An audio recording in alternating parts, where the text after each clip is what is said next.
You need to track your real money transfers quick and easy. Here's how to do it online. Step one, gather your tracking information. You'll need either your order number or PIN.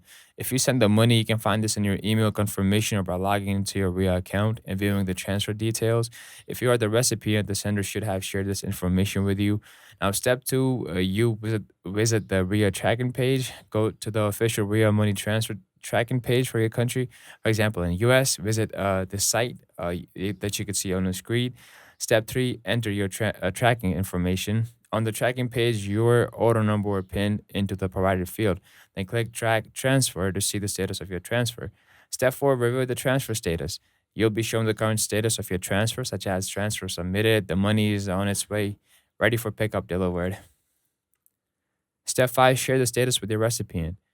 If you're the sender, you can share the transfer status with your recipient by providing them with the tracking information. This way, they can also stay updated on the transfer's progress.